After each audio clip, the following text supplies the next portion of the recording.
हर हर महादेव। ओम नमः शिवाय। श्री शिवाय नमस्तुभ्यम। संगीता धर्म सागर चैनल में आप सभी भक्तों का दिल से स्वागत है। भगवान शिव और माता पार्वती का आशीर्वाद आप सभी भक्तों पर सदा सर्वदा बना रहे और आपका दिन शुभ और मंगलमय हो। तो आइए सुनते हैं फाल्गुन मास महात्म्य अध्याय 3। जय श्री गणेश। ऋषियों ने कहा, हे सूत जी महाराज, आप हमें वह सदाचार सुनाइए जिससे विद्वान पुरुष पुण्य लोकों पर विजय पाता है। स्वर्ग प्रदान करने वाले धर्ममय तथा नरक का कष्ट देने वाले अधर्ममय आचारों का वर्णन कीजिए। फिर सूत जी महाराज बोले, सदाचार का पालन करने वाला मनुष्य ही ब्राह्मण कहलाने का अधिकारी है। वेदों के अनुसार आचार का पालन करने वाले एवं वेद के अभ्यासी ब्राह्मण को विप्र कहते हैं। सदाचार, वेदाचार तथा विद्या गुणों से युक्त होने पर उसे द्विज कहते हैं।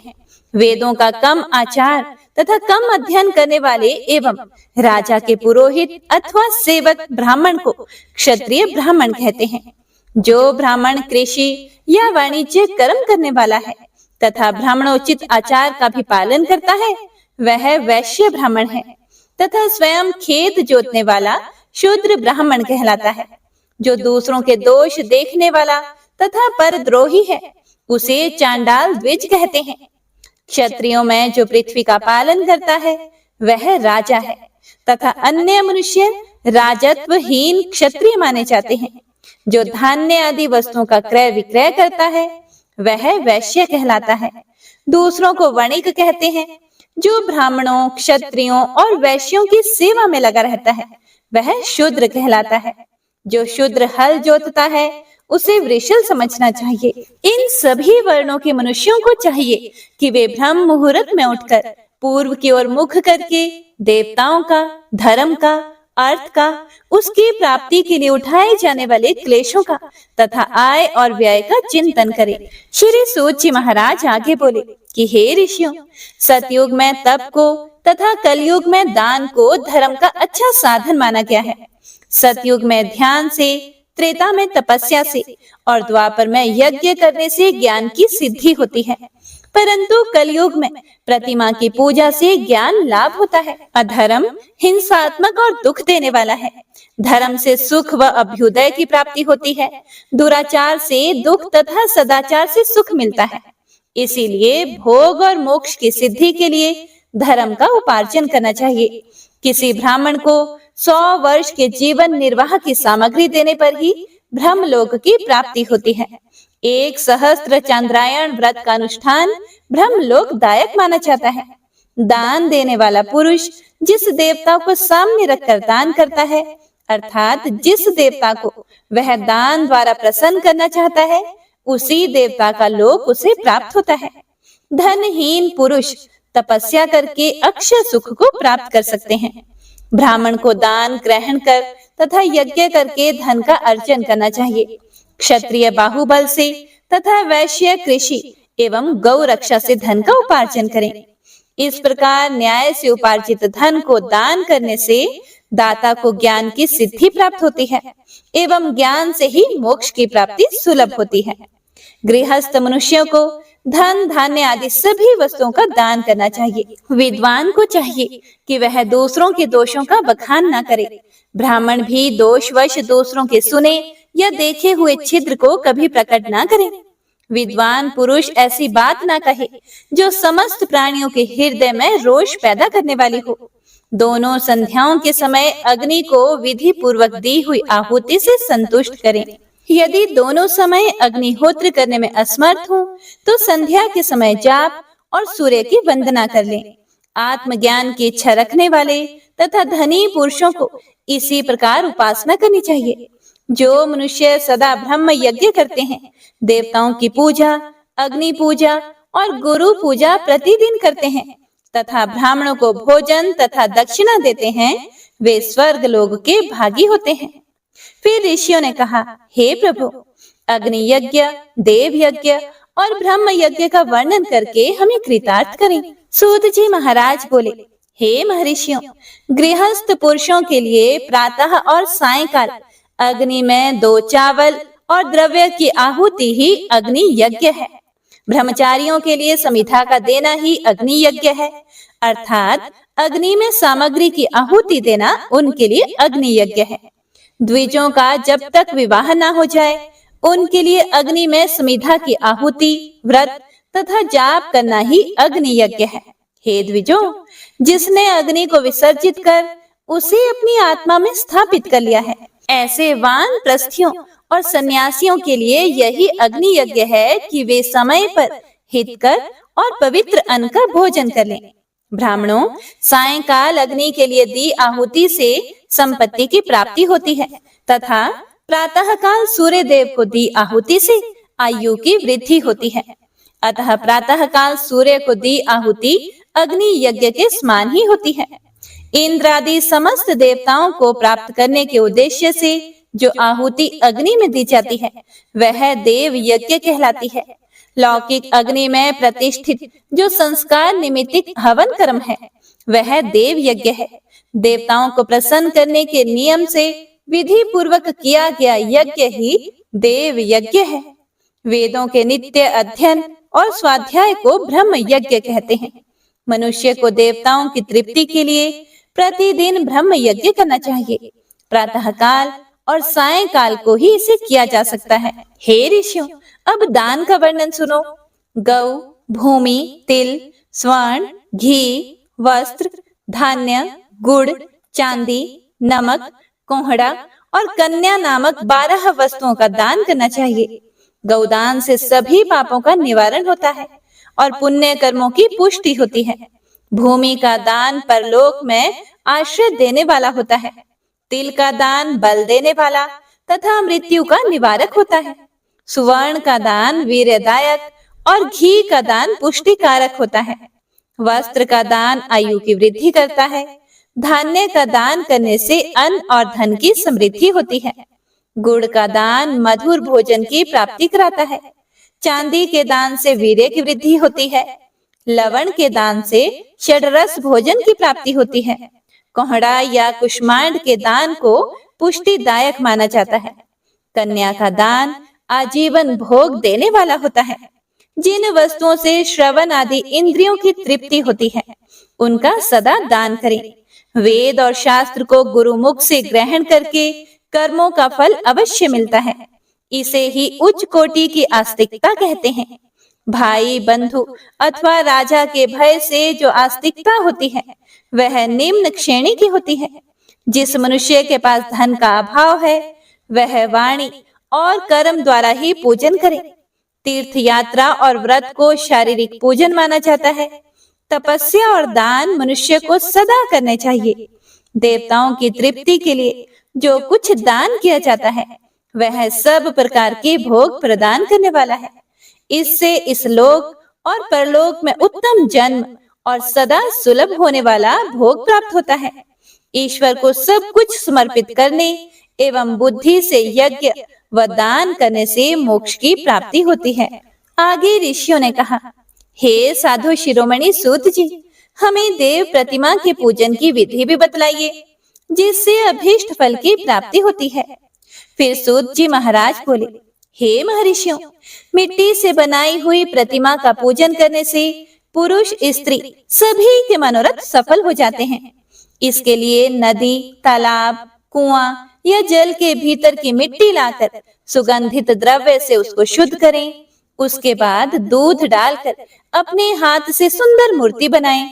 पद्मासन द्वारा प्रतिमा का आदर सहित पूजन करें।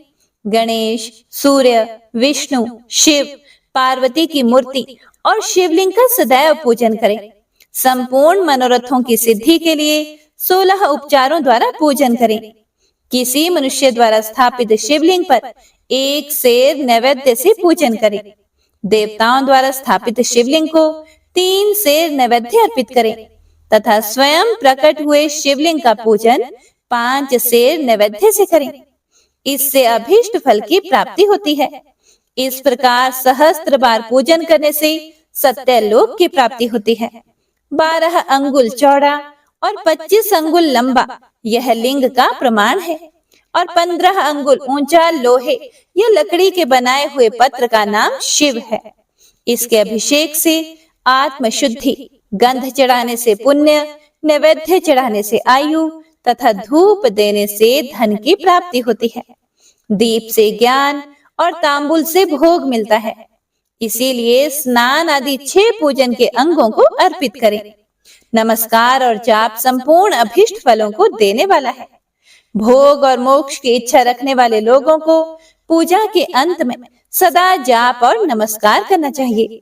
जो मनुष्य जिस देवता की पूजा करता है वह उस देवता के लोक को प्राप्त करता है। जन्म मृत्यु के बंधन से मुक्त होने के लिए श्रद्धा पूर्वक शिवलिंग का पूजन करना चाहिए।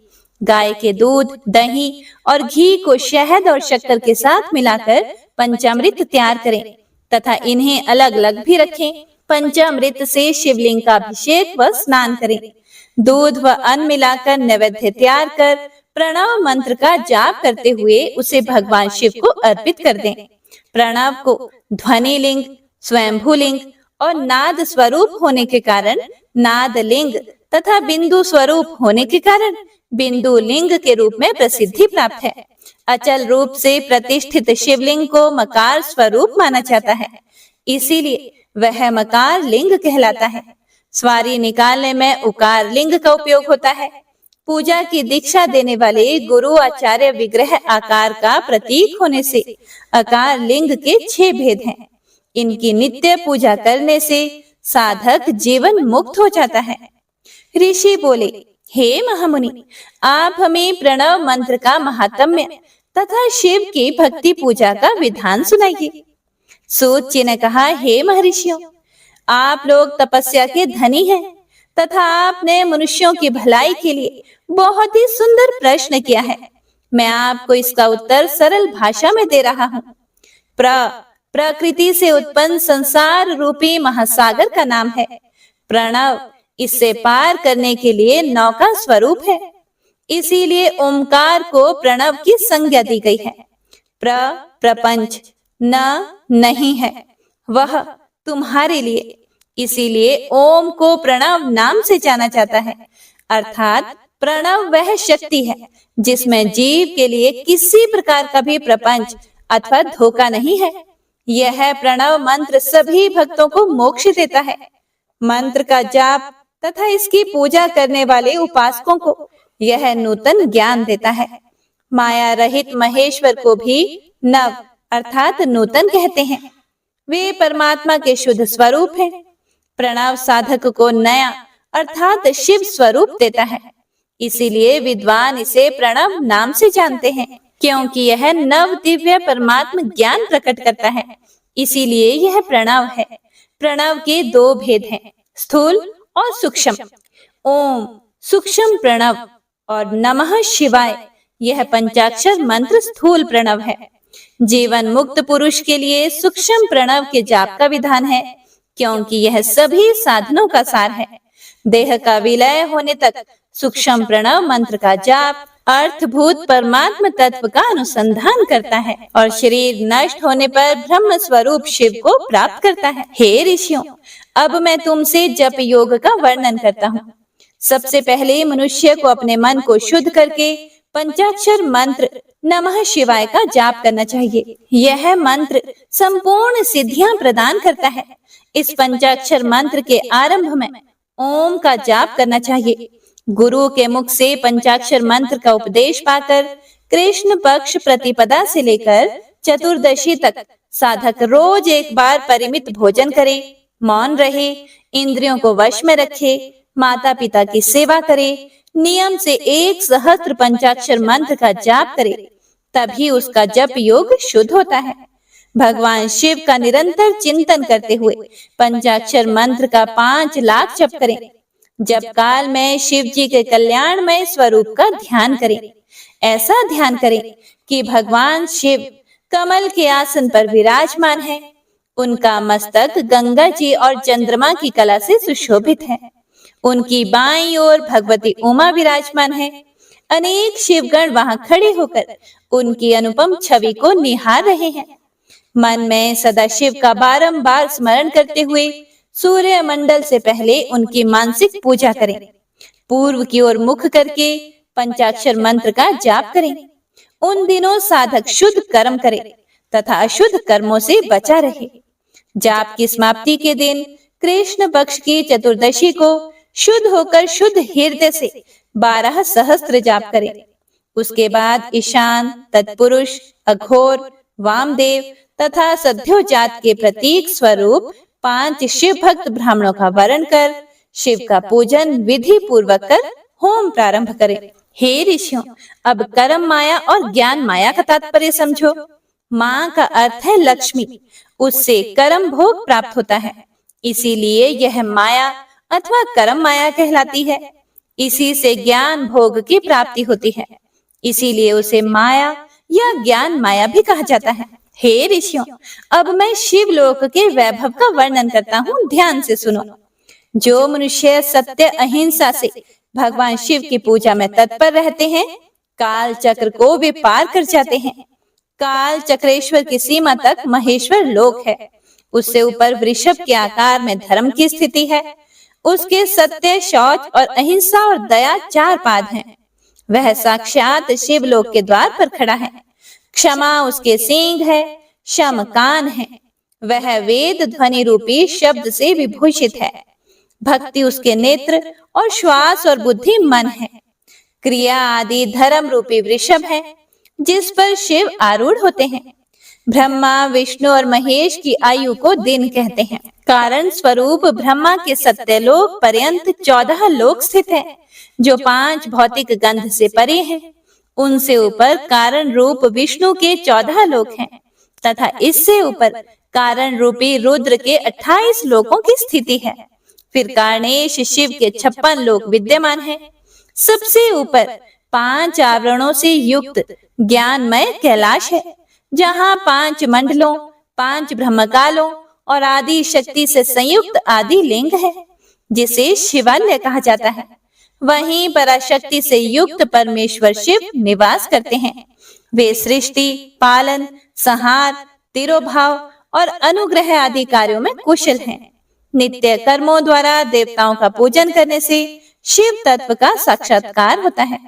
जिन पर शिव की कृपा दृष्टि पड़ चुकी है, वे सब मुक्त हो जाते हैं। अपनी आत्मा में आनंद का अनुभव करना ही मुक्ति का साधन है। जो पुरुष क्रिया, तप, जाप, ज्ञान और ध्यान रूपी धर्मों से शिव का साक्षात्कार करके मोक्ष को प्राप्त कर लेता है, उसके अज्ञान को भगवान शिव दूर कर देते हैं। ऋषि बोले, हे सर्वज्ञों में श्रेष्ठ सूत जी, बंधन और मोक्ष क्या है? कृपया हम पर कृपा करके यह सब बताएं। सूत जी महाराज बोले, हे महर्षियों, मैं बंधन और मोक्ष के स्वरूप व उपाय का वर्णन तुम्हारे लिए कर रहा हूँ। पृथ्वी के 8 बंधनों के कारण ही आत्मा की जीव संज्ञा है, अर्थात बंधनों में बंधा हुआ जीव बद्ध कहलाता है, और जो उन बंधनों से छूटा हुआ है उसे मुक्त कहते हैं। प्रकृति, बुद्धि, त्रिगुणात्मक, अहंकार और 5 तन्मात्राएं आदि 8 तत्वों के समूह से देह की उत्पत्ति हुई है। देह से कर्म होता है और फिर कर्म से नूतन देह की उत्पत्ति होती है। शरीर को स्थूल, सूक्ष्म और कारण के भेद से जानना चाहिए। स्थूल शरीर व्यापार कराने वाला, सूक्ष्म शरीर इंद्रिय भोग प्रदान करने वाला तथा शरीर को आत्मानंद की अनुभूति कराने वाला होता है। कर्मों के द्वारा ही जीव पाप और पुण्य भोगता है, इन्हीं से सुख दुख की प्राप्ति होती है। अतः कर्म पाश में बंध कर जीव शुभाशुभ कर्मों द्वारा चक्र की भांति घुमाया जाता है। इससे छुटकारा पाने के लिए महाचक्र के कर्ता भगवान शिव की स्तुति और आराधना करनी चाहिए। शिव ही सर्वज्ञ, परिपूर्ण और अनंत शक्तियों को धारण किए हैं, जो मन, वचन, शरीर और धन से बेरलिंग या भक्त जनों में शिव भावना करके उनकी पूजा करते हैं, उन पर शिव जी की कृपा अवश्य होती है। शिवलिंग में शिव की प्रतिमा ने शिव भक्त जनों में शिव की भावना करके उनकी प्रसन्नता के लिए पूजा करनी चाहिए। पूजन शरीर, मन, वाणी और धन से कर सकते हैं। भगवान शिव पूजा करने वाले पर विशेष कृपा करते हैं और अपने लोक में निवास का सौभाग्य प्रदान करते हैं। भगवान का प्रसाद प्राप्त होने पर बुद्धि वश में हो जाती है। सर्वज्ञता और तृप्ति शिव के ऐश्वर्य हैं। इन्हें पाकर मनुष्य की मुक्ति हो जाती है। इसीलिए शिव का कृपा प्रसाद प्राप्त करने के लिए उन्हीं का पूजन करना चाहिए। ऋषि बोले, उत्तम व्रत का पालन करने वाले हे सूची महाराज, शिवलिंग की पूजा कैसे करनी चाहिए, कृपया हमें यह भी बताइए। सूची महाराज बोले, हे ब्राह्मणों, सभी कामनाओं को पूर्ण करने वाले लिंग के स्वरूप का मैं तुमसे वर्णन करता हूँ। सूक्ष्म लिंग निष्कल होता है और स्थूल लिंग सकल। पंचाक्षर मंत्र को स्थूल लिंग कहते हैं। दोनों ही लिंग साक्षात मोक्ष देने वाले हैं। प्रकृति एवं पौरुष लिंग के रूपों के बारे में एकमात्र भगवान शिव ही जानते हैं और कोई नहीं जानता। पृथ्वी पर 5 लिंग है जिनका वर्णन मैं तुमसे करता हूँ। पहला स्वयंभू शिवलिंग, दूसरा बिंदु लिंग, तीसरा प्रतिष्ठित लिंग, चौथा चर लिंग और 5वां गुरु लिंग है। देव ऋषियों की तपस्या से संतुष्ट होकर उनके समीप प्रकट होने के कारण पृथ्वी के अंतर्गत बीज रूप में व्याप्त हुए भगवान शिव वृक्षों के अंकुर की भांति भूमि को भेद कर नाद लिंग के रूप में व्यक्त हो जाते हैं। स्वतः प्रकट होने के कारण ही इसका नाम स्वयंभू लिंग है। इसकी आराधना करने से ज्ञान की वृद्धि होती है। सोने, चांदी, भूमि, वेदी पर हाथ से प्रणव मंत्र लिखकर भगवान शिव की प्रतिष्ठा और आवाहन करें तथा 16 उपचारों से उनकी पूजा करें। ऐसा करने से साधक को ऐश्वर्य की प्राप्ति होती है। देवताओं ऋषियों ने आत्म सिद्धि के लिए पौरुष लिंग की स्थापना मंत्रों के उच्चारण द्वारा की है। यही प्रतिष्ठित लिंग कहलाता है। किसी ब्राह्मण अथवा राजा द्वारा मंत्र पूर्वक स्थापित किया गया लिंग भी प्रतिष्ठित लिंग कहलाता है, किंतु वह प्राकृतिक लिंग है। शक्तिशाली और नित्य होने वाला पौरुष लिंग तथा दुर्बल और अनित्य होने वाला प्राकृत लिंग कहलाता है। जन्म और मरण सब भगवान शिव ने ही बनाए हैं। जो इन्हें उनकी सेवा में ही अर्पित कर देता है वह बंधनों से मुक्त हो जाता है। स्थूल, सूक्ष्म और कारण को वश में कर लेने से मोक्ष प्राप्त होता है। जो शिव की पूजा में तत्पर होकर मौन रहे, सत्य तथा गुणों से युक्त हो, क्रिया, जाप, तप करता रहे, उसे दिव्य ऐश्वर्य की प्राप्ति होती है तथा ज्ञान का उदय होता है। शिव भक्त यथा योग्य क्रिया एवं अनुष्ठान करें तथा धन का उपयोग कर शिव स्थान में निवास करें। भगवान शिव के महात्म्य का सभी के सामने प्रचार करें। शिव मंत्र के रहस्य को उनके अलावा और कोई नहीं जानता है, इसीलिए शिवलिंग का नित्य पूजन करें। ऋषि बोले, हे सूत जी, अब आप हमें कृपया करके पार्थिव महेश्वर की महिमा का वर्णन करें जो आपने वेद व्यास जी से सुना है, कृपया सुनाइए।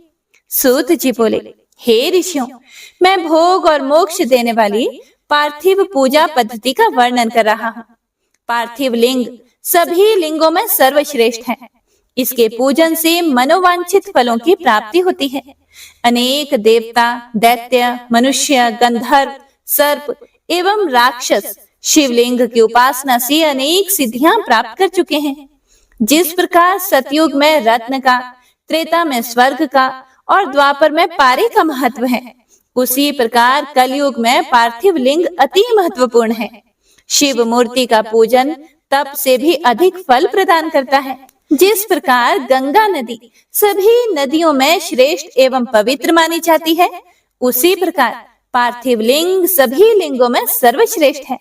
जैसे सभी व्रतों में शिवरात्रि का व्रत श्रेष्ठ है, सब दैवीय शक्तियों में दैवी शक्ति श्रेष्ठ है, वैसे ही सब लिंगों में पार्थिव लिंग श्रेष्ठ है। पार्थिव लिंग का पूजन धन, वैभव, आयु एवं लक्ष्मी देने वाला तथा संपूर्ण कार्यों को पूर्ण करने वाला है। जो भी मनुष्य भगवान शिव का पार्थिव लिंग बनाकर प्रतिदिन पूजा करता है, वह शिव पद एवं शिव लोक को प्राप्त करता है। निष्काम भाव से पूजन करने वाले को मुक्ति मिल जाती है।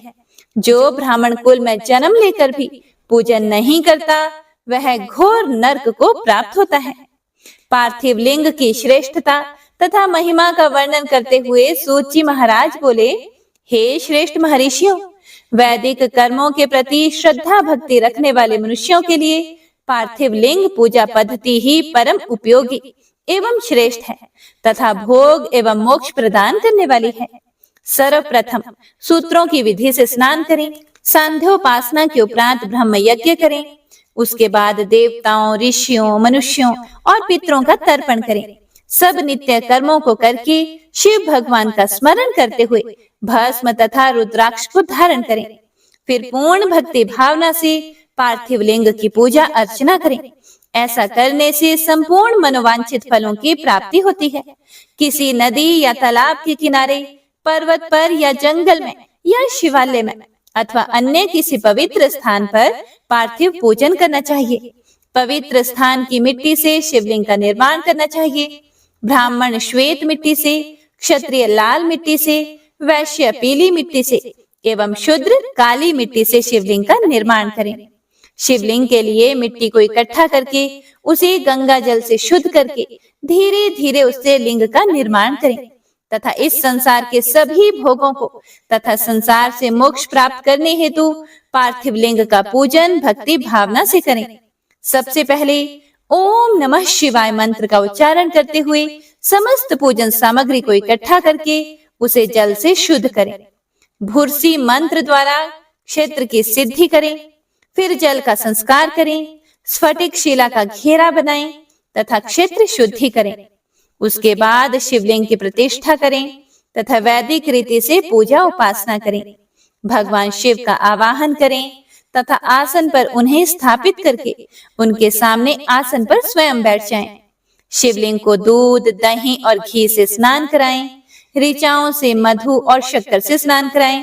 ये पांचों वस्तुएं जैसे दूध, दही, घी, शहद और शक्कर ये पंचामृत कहलाते हैं।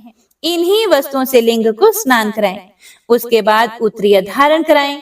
चारों ऋचाओं को पढ़कर भगवान शिव को वस्त्र और यज्ञोपवीत समर्पित करें तथा सुगंधित चंदन एवं रोली चढ़ाएं तथा अक्षत, फूल और बेलपत्र अर्पित करें। नैवेद्य और फल अर्पित करके 11 रुद्रों का पूजन करें तथा पूजन कर्म करने वाले पुरोहित को दक्षिणा दें।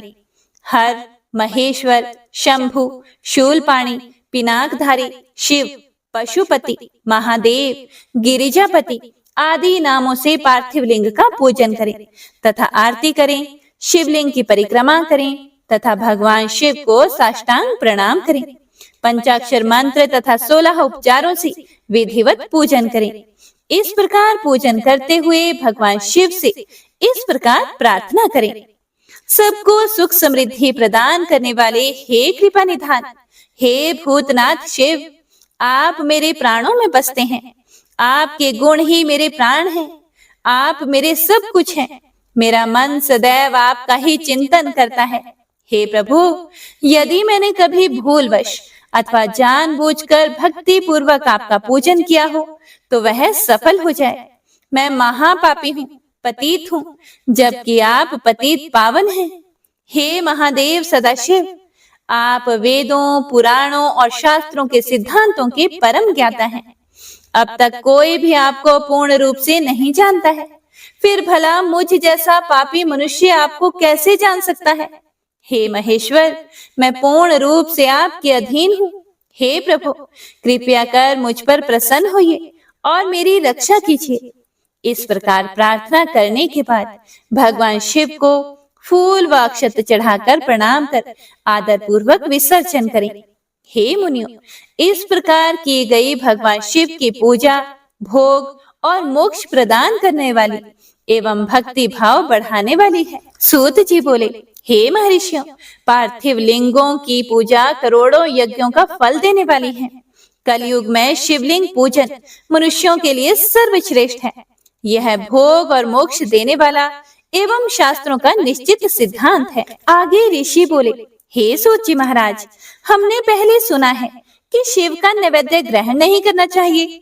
इस संबंध में शास्त्र क्या कहते हैं, इसके बारे में भी बताइए तथा बेल्व के महात्म्य को भी स्पष्ट कीजिए। सूत जी महाराज बोले, हे मुनियों, आप सभी शिव व्रत का पालन करने वाले हैं, इसीलिए मैं आपको प्रसन्नता पूर्वक सारी बातें बता रहा हूँ। आप ध्यान पूर्वक सुने। भगवान शिव के भक्त को जो उत्तम व्रत का पालन करता है तथा बाहर भीतर से पवित्र और शुद्ध है, अर्थात निष्काम भावना से भगवान शंकर की पूजा अर्चना करता है, शिव नैवेद्य का अवश्य ही भक्षण करना चाहिए, क्योंकि नैवेद्य को देख लेने से ही सारे पाप दूर हो जाते हैं। उसको ग्रहण करने से बहुत से पुण्यों का फल मिलता है।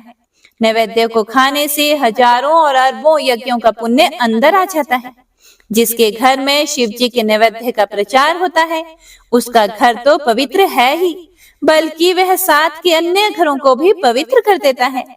इसीलिए सिर झुकाकर प्रसन्नता पूर्वक एवं भक्ति भावना से इसे ग्रहण करें और इसे खा लें।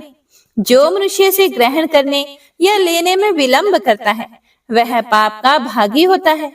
शिव की दीक्षा से युक्त शिव भक्त के लिए नैवेद्य महाप्रसाद है। जो मनुष्य भगवान शिव के अलावा अन्य देवताओं की दीक्षा भी धारण किए हैं, उनके संबंध में ध्यान पूर्वक सुनो। हे ब्राह्मणों, जहाँ से शालग्राम शिला की उत्पत्ति होती है, वहाँ उत्पन्न लिंग में, रस लिंग में, पाषाण, रजत तथा स्वर्ण से निर्मित लिंग में, देवताओं तथा सिद्धों द्वारा प्रतिष्ठित लिंग में, केसर लिंग, स्फटिक लिंग, रत्न निर्मित लिंग तथा समस्त ज्योतिर्लिंगों में विराजमान भगवान शिव के नैवेद्य को ग्रहण करना चंद्रायण व्रत के समान पुण्यदायक है। शिव नैवेद्य भक्षण करने एवं उसे सिर पर धारण करने से ब्रह्म हत्या के पाप से भी छुटकारा मिल जाता है और मनुष्य पवित्र हो जाता है। परंतु जहाँ चांडालों का अधिकार हो, वहाँ का महाप्रसाद भक्ति पूर्वक भक्षण नहीं करना चाहिए। बाण लिंग, लौह निर्मित लिंग, सिद्धलिंग, उपासना से प्राप्त अर्थात सिद्धों द्वारा स्थापित लिंग, स्वयंभू लिंग एवं मूर्तियों का जहाँ पर चंड का अधिकार नहीं है, जो मनुष्य भक्ति पूर्वक स्नान कराकर उस जल का 3 बार आचमन करता है, उसके सभी कायिक, वाचिक और मानसिक पाप नष्ट हो जाते हैं। जो वस्तु भगवान शिव को अर्पित की जाती है, वह अत्यंत पवित्र मानी जाती है। हे ऋषियों, बेलवत अर्थात बेल का वृक्ष महादेव का रूप है। देवताओं द्वारा इसकी स्तुति की गई है। तीनों लोकों में स्थित सभी तीर्थ बिल्व में ही निवास करते हैं, क्योंकि इसकी जड़ में लिंग रूपी महादेव जी का वास होता है। जो इसकी पूजा करता है, वह निश्चय ही शिव पद प्राप्त करता है। जो मनुष्य बिल्व की जड़ के पास अपने मस्तक को जल से सींचता है, उसे संपूर्ण तीर्थ स्थलों पर स्नान का फल प्राप्त होता है। बिल्व की जड़ों को पूरा पानी से भरा देखकर भगवान शिव संतुष्ट एवं प्रसन्न होते हैं। जो मनुष्य बिल्व की जड़ों अर्थात मूल भाग का गंध, पुष्प इत्यादि से पूजन करता है, वह सीधा शिवलोक जाता है। उसे संतान और सुख की प्राप्ति होती है। भक्ति पूर्वक पवित्र मन से बिल्व की जड़ में दीपक जलाने वाला मनुष्य सभी पापों से छूट जाता है। इस वृक्ष के नीचे जो मनुष्य एक शिव भक्त ब्राह्मण को भोजन कराता है, उसे 1 करोड़ ब्राह्मणों को भोजन कराने का फल मिलता है। इस वृक्ष के नीचे दूध, घी में पके अन्न का दान देने से दरिद्रता दूर हो जाती है। ऋषि बोले, हे व्यास शिष्य सूत जी, आपको हमारा नमस्कार है। हम पर कृपया करके हमें परम उत्तम रुद्राक्ष तथा शिव नाम की महिमा का महात्म्य सुनाइए। सूत जी बोले, हे ऋषियों, आपने बहुत ही उत्तम तथा समस्त लोगों के हित की बात पूछी है। भगवान शिव की उपासना करने वाले मनुष्य तो धन्य हैं। उनका मनुष्य होना सफल हो गया है और साथ ही शिव भक्ति से उनके कुल का उद्धार हो गया है। जो मनुष्य अपने मुख से सदा शिव और शिव नामों का उच्चारण करते हैं, पाप उनका स्पर्श भी नहीं कर पाता है। भस्म, रुद्राक्ष और शिव नाम त्रिवेणी के समान महापुण्यमय है। इन तीनों के निवास और दर्शन मात्र से ही त्रिवेणी के स्नान का फल प्राप्त हो जाता है। इनका निवास जिसके शरीर में होता है, उसके दर्शन से ही सभी पापों का विनाश हो जाता है। भगवान शिव का नाम गंगा है, विभूति यमुना मानी गई है तथा रुद्राक्ष को सरस्वती कहा गया है। इनकी संयुक्त त्रिवेणी समस्त पापों का नाश करने वाली है। हे श्रेष्ठ ब्राह्मणों, इनकी महिमा सिर्फ भगवान महेश्वर ही जानते हैं। यह शिव नाम का महात्म्य समस्त पापों को हर लेने वाला है। शिव नाम अग्नि है और महापाप पर्वत है। इस अग्नि से पाप रूपी पर्वत जल जाते हैं। शिव नाम को जपने मात्र से ही पाप मूल नष्ट हो जाते हैं। जो मनुष्य इस पृथ्वी लोक में भगवान शिव के जाप में लगा हुआ रहता है, वह विद्वान, पुण्यात्मा और वेदों का ज्ञाता है। उसके द्वारा किए गए धर्म कर्म फल देने वाले हैं। जो भी मनुष्य शिव नाम रूपी नौका पाकर भवसागर को तर जाते हैं, उनके भव रूपी पाप निस्संदेह ही नष्ट हो जाते हैं। जो पाप रूपी दावानल से पीड़ित है, उन्हें शिव नाम रूपी अमृत का पान करना चाहिए। हे मुनीश्वरों, जिसने अनेक जन्मों तक तपस्या की है, उसे ही पापों का नाश करने वाली शिव भक्ति प्राप्त होती है। जिस मनुष्य के मन में कभी न खंडित होने वाली शिव भक्ति प्रकट हुई है, उसे ही मोक्ष मिलता है। जो अनेक पाप करके भी भगवान शिव के नाम जप में आदर पूर्वक लग गया है, वह समस्त पापों से मुक्त हो जाता है। इसमें जरा भी संशय नहीं है। जिस प्रकार जंगल में दावानल से दग्ध हुए वृक्ष भस्म हो जाते हैं, उसी प्रकार शिव नाम रूपी दावानल से दग्ध होकर उसके सारे पाप भस्म हो जाते हैं। जिसके भस्म लगाने से अंग पवित्र हो गए हैं और जो आदर सहित शिव नाम जपता है, वह इस अथाह भवसागर से पार हो जाता है। संपूर्ण वेदों का अवलोकन करके महर्षियों ने शिव नाम को संसार सागर को पार करने का उपाय बताया है। भगवान शंकर के एक नाम में भी पाप को समाप्त करने की इतनी शक्ति है कि उतने पातक कभी कोई मनुष्य कर ही नहीं सकता। पूर्व काल में इंद्रद्युम्न नाम का एक महापापी राजा हुआ था और एक ब्राह्मण युवती जो बहुत पाप कर चुकी थी। शिव नाम के प्रभाव से दोनों उत्तम गति को प्राप्त हुए। हे द्विजों, इस प्रकार मैंने तुमसे शिव नाम की महिमा का वर्णन किया है। सूत जी ने कहा, हे ऋषियों, अब मैं तुम्हारे लिए समस्त वस्तुओं को पावन करने वाले भस्म का महात्म्य सुनाता हूँ। भस्म दो प्रकार की होती है, एक महाभस्म और दूसरी स्वल्प भस्म। महाभस्म के भी अनेक भेद हैं। यह तीन प्रकार की होती है, श्रोता, स्मार्त और लौकिक। श्रोता और स्मार्त भस्म केवल ब्राह्मणों के ही उपयोग में आने योग्य है और लौकिक भस्म का उपयोग सभी मनुष्य जन कर सकते हैं। ब्राह्मणों को वैदिक मंत्रों का जाप करते हुए भस्म धारण करनी चाहिए तथा अन्य मनुष्य बिना मंत्रों के भस्म धारण कर सकते हैं। उपलों से सिद्ध की हुई भस्म आग्नेय भस्म कहलाती है। यह त्रिपुंड का द्रव्य है। अन्य यज्ञ से प्रकट हुई भस्म भी त्रिपुंड धारण के काम आती है। जाबाली उपनिषद के अनुसार अग्नि इत्यादि मंत्रों द्वारा 7 बार जल में भिगोकर शरीर में भस्म लगाएं। तीनों संध्याओं में जो शिव भस्म से त्रिपुंड लगाता है, वह सब पापों से मुक्त होकर शिव की कृपा से मोक्ष पाता है। हे महर्षियों, इस प्रकार संक्षेप में मैंने त्रिपुंड का महात्म्य बताया है। यह समस्त प्राणियों के लिए गोपनीय है। ललाट अर्थात माथे पर बोहों के मध्य भाग से बोहों के अंत भाग जितना बड़ा त्रिपुंड ललाट में धारण करना चाहिए। मध्यमा और अनामिका उंगली से 2 रेखाएं करके अंगूठे द्वारा बीच में सीधी रेखा त्रिपुंड कहलाती है।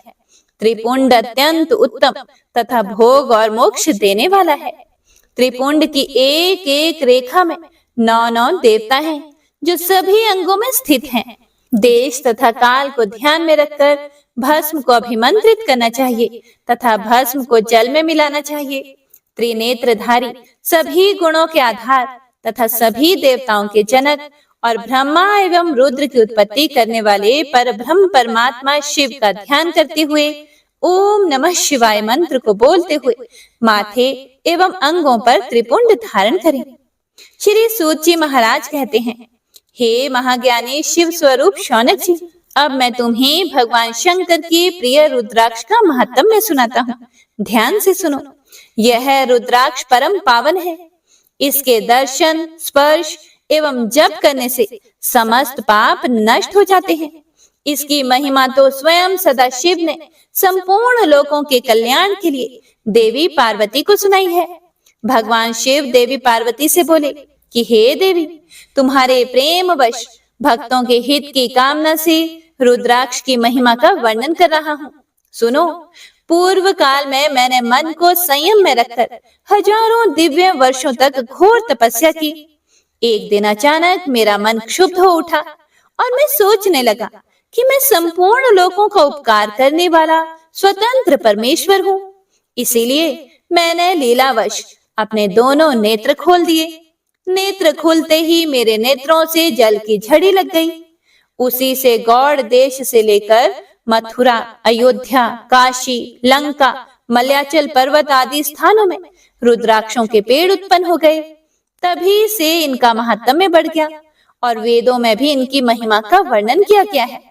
इसीलिए रुद्राक्ष की माला समस्त पापों का नाश कर भक्ति मुक्ति देने वाली है। ब्राह्मण, वैश्य, क्षत्रिय और शूद्र जातियों में जन्मे शिव भक्त सफेद, लाल, पीले या काले रुद्राक्ष धारण करें।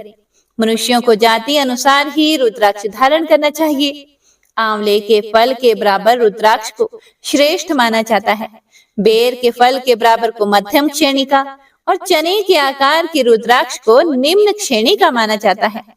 हे देवी पार्वती, बेर के समान रुद्राक्ष छोटा होने पर भी लोक में उत्तम फल देने वाला तथा सुख सौभाग्य की वृद्धि करने वाला होता है। जो रुद्राक्ष आंवले के बराबर है वह सभी अनिष्टों का विनाश करने वाला तथा सभी मनोरथों को पूर्ण करने वाला होता है। रुद्राक्ष जैसे जैसे छोटा होता है वैसे अधिक फल देने वाला होता है।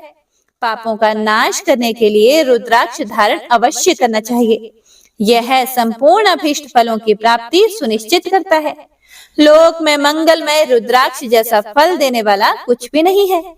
समान आकार वाले चिकने, गोल, मजबूत, मोटे, कांटेदार रुद्राक्ष अर्थात उभरे हुए छोटे छोटे दानों वाले रुद्राक्ष सभी मनोरथ सिद्धि एवं भक्ति मुक्ति दायक है।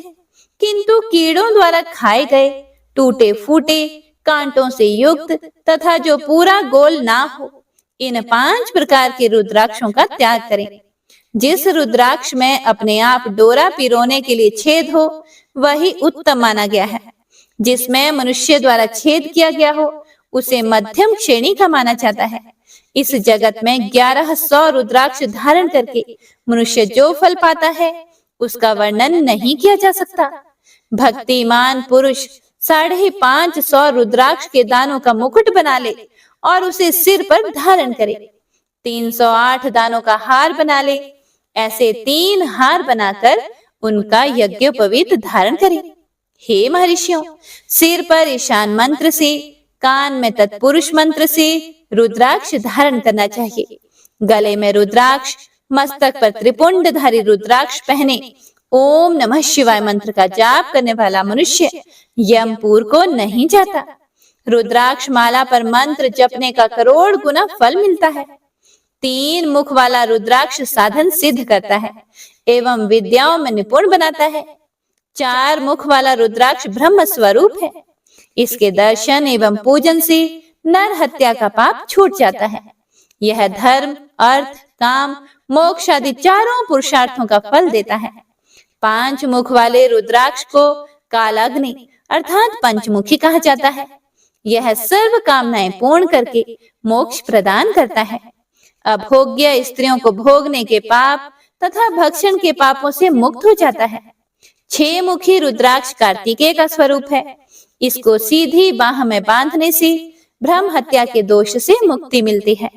7 रुद्राक्ष धारण करने से धन की प्राप्ति होती है। 8 मुखों वाला रुद्राक्ष भैरव का स्वरूप है। इसे धारण करने से लंबी आयु प्राप्त होती है और मरने पर शिव पद प्राप्त हो जाता है। 9 मुखों वाला रुद्राक्ष भैरव तथा कपिल मुनि का स्वरूप माना जाता है और भगवती दुर्गा उसकी अधिष्ठात्री देवी मानी गई है। इसे बाएं हाथ में धारण करने से समस्त वैभवों की प्राप्ति होती है। 10 मुख वाला रुद्राक्ष साक्षात भगवान विष्णु का रूप है। इसे धारण करने से सभी मनोरथ पूर्ण हो जाते हैं। 11 मुख वाला रुद्राक्ष रुद्र रूप है। इसको धारण करने से मनुष्य को सभी स्थानों पर विजय मिलती है। 12 मुख वाले रुद्राक्ष को बालों में धारण करने से मस्तक पर 11 सूर्यों के समान तेज प्राप्त होता है। 13 मुख वाला रुद्राक्ष विश्व देवों का स्वरूप है। इसे धारण करने से सौभाग्य और मंगल का लाभ मिलता है। 14 मुख वाला रुद्राक्ष साक्षात शिव स्वरूप है। इसे भक्ति पूर्वक मस्तक पर धारण करने से समस्त पापों का नाश हो जाता है। इस प्रकार मुखों के भेद से रुद्राक्ष के 14 भेद बताए गए हैं। हे पार्वती जी, अब मैं आपको रुद्राक्ष धारण के मंत्र सुनाता हूँ। पहला, ओम ह्रीम नमः। दूसरा, ओम नमः। तीसरा, क्लीम नमः। चौथा, ओम ह्रीम नमः। पांचवा, ओम ह्रीम नमः। छठा, ओम ह्रीम हुम नमः। सातवां, ओम हुम नमः। आठवां, ओम हुम नमः। नवां, ओम हुम नमः। 10वां, ओम ह्रीम हुम नमः। 11वां, ओम ह्रीम हुम नमः। 12वां, ओम हुम नमः। 13वां, ओम क्रौं क्षौरो नमः। 14वां, ओम ह्रीम नमः। इन 14 मंत्रों द्वारा क्रमशः 1 से लेकर 14 मुख वाले रुद्राक्ष को धारण करने का विधान है। साधक को नींद और आलस्य का त्याग कर श्रद्धा भक्ति से मंत्रों द्वारा रुद्राक्ष धारण करना चाहिए। रुद्राक्ष की माला धारण करने वाले मनुष्य को देखकर भूत, प्रेत, पिशाच, डाकिनी, शाकिनी दूर भाग जाते हैं। रुद्राक्षधारी पुरुष को देखकर स्वयं मैं, भगवान विष्णु, देवी दुर्गा, गणेश, सूर्य तथा अन्य देवता भी प्रसन्न हो जाते हैं। इसीलिए धर्म की वृद्धि के लिए भक्ति पूर्वक मंत्रों द्वारा विधिवत रुद्राक्ष धारण करना चाहिए। हे मुनीश्वरों, भगवान शिव ने देवी पार्वती से जो कुछ कहा था वह मैंने आपको कह सुनाया है। मैंने आपके सामने विद्येश्वर संहिता का वर्णन किया है। यह संहिता संपूर्ण सिद्धियों को देने वाली तथा भगवान शिव की आज्ञा से मोक्ष प्रदान करने वाली है। जो मनुष्य इसे नित्य पढ़ते अथवा सुनते हैं वे पुत्र पौत्र आदि के सुख भोग कर सुखमय जीवन व्यतीत करके अंत में शिव रूप होकर मुक्त हो जाते हैं। ऋषि बोले, हे सूत जी महाराज, अब आप हमसे भगवान शिव और पार्वती के परम उत्तम और दिव्य स्वरूप का वर्णन कीजिए। सृष्टि की रचना से पूर्व, सृष्टि के मध्य काल व अंत काल में महेश्वर किस प्रकार और किस रूप में स्थित होते हैं। सभी लोगों का कल्याण करने वाले भगवान शिव कैसे प्रसन्न होते हैं तथा प्रसन्न होने पर अपने भक्तों को कौन कौन से उत्तम फल देते हैं। हमने सुना है कि भगवान शिव महान दयालु हैं, अपने भक्तों को कष्ट में नहीं देख सकते। ब्रह्मा, विष्णु और महेश तीनों देवता शिव जी के अंग से ही उत्पन्न हुए हैं। हम पर कृपया करके शिव जी के प्राकट्य, देवी उमा की उत्पत्ति, शिव उमा विवाह, गृहस्थ धर्म एवं शिव जी के अनंत चरित्रों को सुनाइए। श्री शिवाय नमस्तुभ्यम। हे प्रिय भक्तों, इसके आगे श्री सूत जी महाराज ने ऋषियों को जो कुछ भी बताया उसका वर्णन आप सभी भक्तजन अगले अध्याय में जरूर सुनिएगा। तो आइए अब पूरे भक्ति भाव से श्रवण करते हैं शिव चालीसा का। जय गणेश गिरिजा सुवन, मंगल मूल सुजान, कहत अयोध्या दास तुम, देहु अभय वरदान। जय गिरिजापति दीन दयाला, सदा करत संतन प्रतिपाला। भाल चंद्रमा सोहत नीके, कानन कुंडल नागफनी के। अंग गौर शिर गंग बहाए, मुंड माल तन चार लगाए। वस्त्र खाल बागंबर सोहे, छवि को देखी नागमन मोहे। मैना मातु की हवे दुलारी, बाम अंग सोहत छवि न्यारी। कर त्रिशूल सोहत छवि भारी, करत सदा शत्रुन क्षयकारी। नंदी गणेश सोहे तह कैसे, सागर मध्य कमल है जैसे। कार्तिक श्याम और गण राव, या छवि को कही जात न काओ। देवन जब ही जाए पुकारा, तभी दुख प्रभु आप निवारा। किया उपद्रव तारक भारी, देवन सब मिली तुम ही जुहारी। तुरत चढ़ानन आप पठायो, लव निमेष महामारी गिरायो। आप जलंधर असुर सहारा, सुयश तुम्हार विदित संसारा। त्रिपुरासुर सन युद्ध मचाई, सब ही कृपा कर लीन बचाई। किया तप ही भागीरथ भारी, पूरब प्रतिज्ञा तासु पुरारी। दानिन मह तुम सम कोई नाही, सेवक स्तुति करत सदाही। वेद नाम महिमा तब गाई, अकथ अनादि भेद नहीं पाई। प्रकटी उधती मंथन में ज्वाला, जरत सुरासुर भय विहाला। किन्हीं दया तह करी सहाई, नीलकंठ तब नाम कहाई। पूजन रामचंद्र जब किन्हा, जीत के लंका विभीषण दिन्हा। सहस कमल में हो रहे धारी, किन्हा परीक्षा तभी पुरारी। एक कमल प्रभु राखे जोई, कमल नयन पूजन जह सोई। कठिन भक्ति देखी प्रभु शंकर, भय प्रसन्न दिए इच्छित वर। जय जय जय अनंत अविनाशी, करत कृपा सबके घटवासी। दुष्ट सकल नित मोहि सतावे, भ्रमत रहूं मोहि चैन न आवे। त्राहि त्राहि मैं नाथ पुकारो, यही अवसर मोहि आन उबारो। लई त्रिशूल शत्रुन को मारो, संकट से मोहि आन उबारो। मात पिता भ्राता सब होई, संकट में पूछत नहीं कोई। स्वामी एक है आस तुम्हारी, आए हरहु मम संकट भारी। धन निर्धन को देत सदाही, जो कोई जांचे सो फल पाही। स्तुति के ही विधि करें तुम्हारी, क्षमो नाथ अब चूक हमारी। शंकर हो संकट के नाशन, मंगल कारण विघ्न विनाशन। योगी यति मुनि ध्यान लगावे, शारद नारद शीश नवावे। नमो नमो जय नमः शिवाय, सूर ब्रह्मादिक पार न पाए। जो यह पाठ करे मन लाए, तापर होत है शंभु सहाय। ऋणिया जो कोई हो अधिकारी, पाठ करे सो पावन हारी। पुत्रहीन कर इच्छा जोई, निश्चय शिव प्रसाद ते ही होई। पंडित त्रयोदशी को लावे, ध्यान पूर्वक होम करावे। त्रयोदशी व्रत करे हमेशा, ताके तन नहीं रहे कलेशा। धूप दीप नैवेद्य चढ़ावे, शंकर सम्मुख पाठ सुनावे। जन्म जन्म के पाप नसावे, अंत धाम शिवपुर में पावे। कहे अयोध्या दास आस तुम्हारी, जानी सकल दुख हरहु हमारी। नित नेम कर प्रातः ही, पाठ करो चालीसा। तुम मेरी मनोकामना, पूर्ण करो जगदीश। मगसर छठी हेमंत ऋतु, संवत 64 जान। स्तुति चालीसा, शिव ही पूर्ण केल कल्याण। ओम नमः शिवाय।